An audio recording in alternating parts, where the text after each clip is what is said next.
Jessica लाल हत्याकांड। इस मामले में दोषी मनु शर्मा को उम्र कैद हुई थी, लेकिन सजा के 14 साल बाद ही वो तिहाड़ जेल से बाहर आ गया है। 1 जून यानी कि सोमवार को मनु को जेल के 18 और कैदियों के साथ रिहा किया गया। एनडीटीवी की रिपोर्ट के मुताबिक दिल्ली सरकार के सेंटेंस रिव्यू बोर्ड ने मनु की रिहाई की सिफारिश की थी।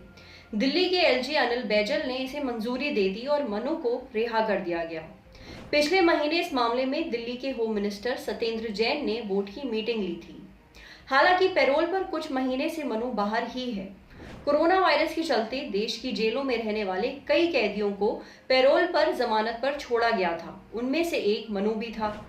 वैसे तो उम्र कैद की सजा 2006 में सुनाई गई थी, लेकिन उसके पहले से ही ट्रायल के दौरान मनु पुलिस की गिरफ्त में जेल में बंद था, सजा के ऐलान के करीब 2 से 3 साल पहले से। इसलिए कहा जा रहा है कि करीब 17 साल बाद जेल से निकला है। अब क्या है पूरा मामला और क्यों मिली है रिहाई? मनु उर्फ सिद्धार्थ वशिष्ठ पूर्व केंद्रीय मंत्री विनोद शर्मा का बेटा है। 1999 में साउथ दिल्ली के एक बार में उसने मॉडल बारटेंडर जेसिका लाल पर गोली चला दी थी। ऐसा इसलिए किया था क्योंकि मनु को शराब चाहिए थी और जेसिका ने इनकार कर दिया था। कहा था कि शराब खत्म हो गई है, मिलेगी नहीं। अब इस पर मनु को गुस्सा आ गया।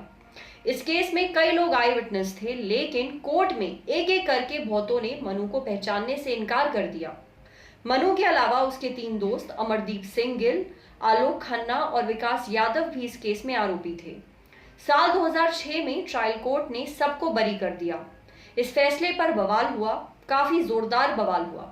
प्रेशर में आकर दिल्ली पुलिस ने हाईकोर्ट में अपील की। हाईकोर्ट ने मनु और उसके तीनों दोस्तों को दोषी ठहराया।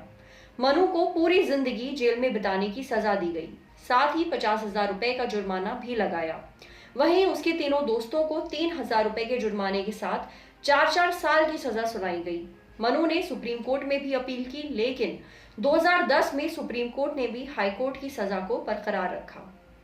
इतने साल तक जेसिका की बहन सबरीना लाल लगातार कानूनी लड़ाई लड़ती रही। साल 2017 के बाद मनु ने कई बार रिहाई के लिए आवेदन डाला। जेल में उसके अच्छे बर्ताव को देखकर उसे खुली जेल में शिफ्ट भी कर दिया गया। वो सुबह 8 बजे काम पर जाता और 6 बजे लौट आता। फिर सबरीना ने दिल्ली की तिहाड़ जेल के वेलफेयर ऑफिसर को एक चिट्ठी लिखी, बताया कि उन्हें मनु शर्मा की रिहाई में कोई आपत्ति नहीं है।